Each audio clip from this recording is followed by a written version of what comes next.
secara umum merujuk kepada roh atau arwah yang meninggalkan badan setelah kematian. Banyak orang yang percaya bahwa setiap orang yang meninggal akan meninggalkan fisiknya di dunia dan menuju alam lain. Beberapa di antaranya bahkan percaya bahwa orang yang meninggal secara tragis, arwahnya akan mendiami tempat tersebut.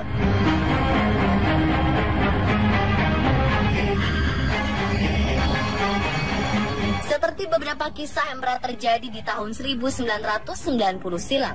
Kala itu, seorang wanita bernama Elizabeth Tolomeo mendapati sosok aneh dalam hasil jepretannya. Elizabeth sedang menemani suaminya memancing di Danau Dorothy Dam, kawasan Wisconsin, Amerika Serikat, dan tak ada orang lain selain ia dan suaminya. Namun saat ia sedang memotret, terlihat sosok anak kecil bergaun putih sedang memperhatikan suaminya. Setelah ditelusuri, ternyata tempat tersebut menjadi tempat peristirahatan terakhir atau biasa disebut Star Lake Cemetery. Anak-anak kecil pada zaman dahulu akibat wabah yang mematikan.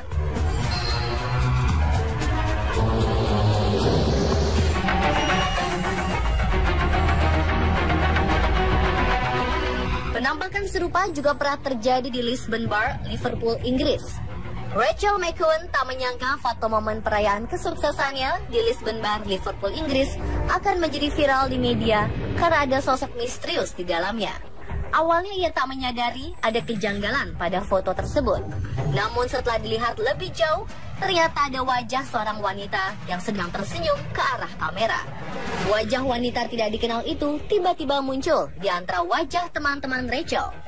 Dilansir dari laman Mirror, di Lisbon Bar memang ada dua hantu yang kerap muncul dan sering menampakkan diri, yaitu hantu wanita tidak dikenal dan hantu pemilik di Lisbon, Sir Archibald Totten Salvage, yang meninggal di tahun 1928.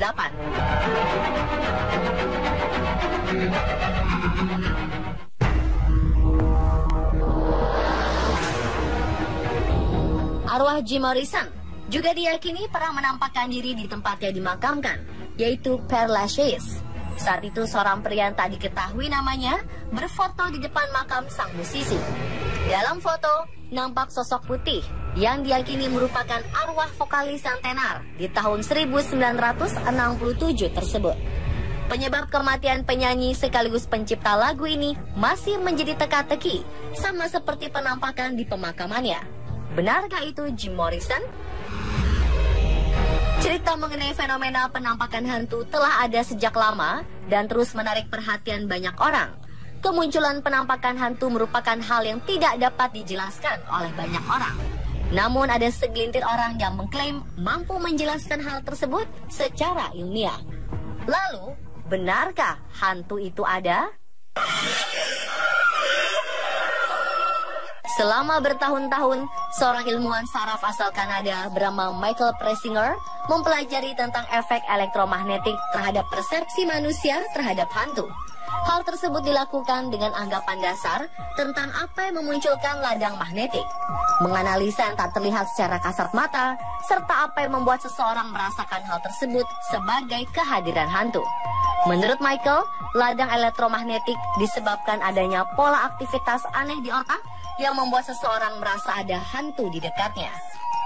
Dalam studinya, ia menyebutkan, jika seseorang diterpa ladang magnetik yang lemah selama kurun waktu 15 hingga 30 menit, orang tersebut akan memiliki persepsi bahwa ada kehadiran yang tak kasat mata di ruangan tempat ia berada. Hal ini sedikit membuktikan bahwa hantu sebenarnya hanyalah persepsi otak yang terganggu karena faktor lain. Salah satu indikasinya adalah kemunculan bayangan yang sering dikaitkan dengan penampakan hantu.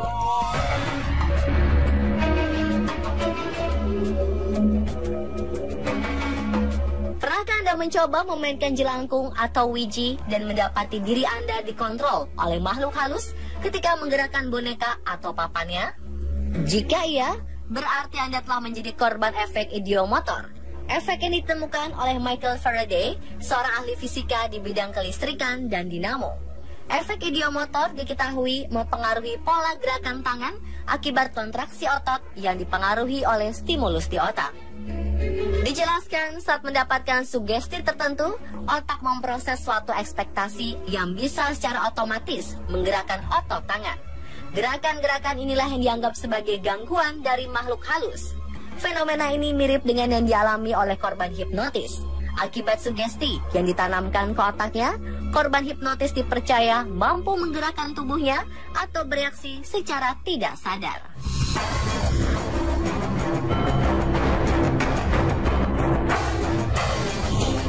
Di tahun 1921, seorang ophthalmologist, William Wilmer, mempublikasikan penelitiannya di American Journal of Ophthalmology tentang keterkaitan rumah yang dianggap berhantu dengan gas karbon monoksida. Ia bercerita ada sebuah keluarga berinisial H yang sering mendengar suara pintu terbuka sendiri, perabotan yang bergeser, dan langkah kaki orang di sebuah ruangan kosong. Pada malam hari, salah satu anggota keluarga terbangun dan melihat sosok pria dan wanita berdiri memperhatikan sebelum akhirnya hilang. Tanaman di rumah itu pun kian lama layu dan mati. Apakah itu adalah gangguan hantu? Setelah diselidiki, ternyata barulah diketahui bahwa telah terjadi kebocoran perapian di rumah tersebut.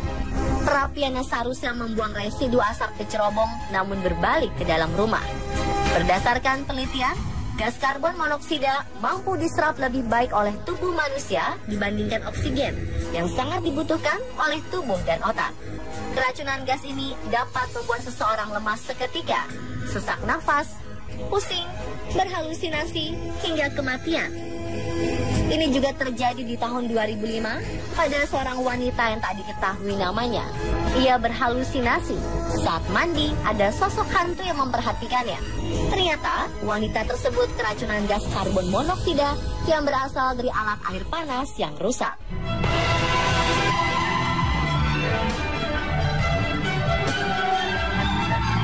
Teori mekanika kuantum pada dasarnya mempelajari struktur terkecil seperti atom yang menyusun tubuh manusia dan dianggap mampu menghasilkan energi.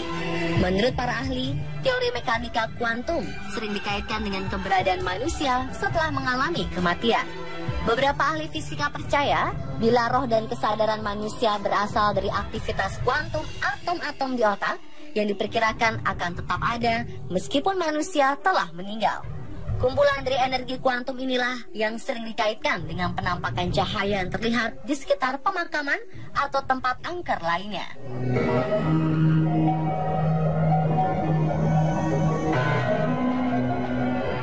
Kemunculan hantu itu pun terkadang dikaitkan dengan waktu yang dianggap keramat, seperti pukul 12 malam dan pukul 3 dini hari. Benarkah demikian? Ternyata, waktu tersebut juga memiliki penjelasan dasar. Secara ilmiah dapat dijelaskan, malam selalu identik dengan kegelapan dan semua seolah terlihat menjadi bayangan. Selain itu, pukul 12 malam merupakan saat bergantinya hari dan waktu di mana emosi manusia berada pada titik nol. Jadi, kesan misteri pukul 12 malam ini terbentuk karena sugesti menyeramkan dan keadaan emosi yang rendah. Sedangkan pukul 3 dini hari merupakan jam ketika manusia berada di puncak tidurnya, yaitu bermimpi, atau secara psikologis disebut rapid eye movement. Bagi sebagian orang yang memiliki kebiasaan tidur larut malam, otak akan memproses lingkungan yang berbeda. Karena kekuatan yang menurun, namun tubuh dipaksakan untuk terus terjaga.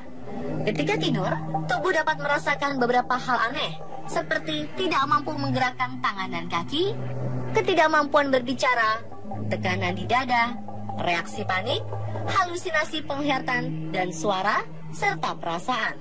Jadi, sebenarnya kekuatan pikiran sendirilah yang menciptakan hantu tersebut muncul.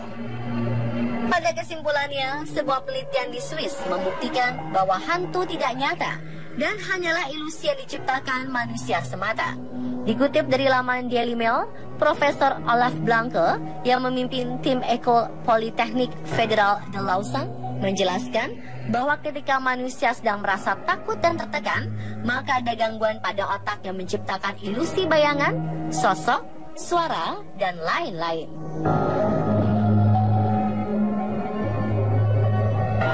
Dan pemirsa, itulah penjelasan benarkah hantu itu ada versi on the spot.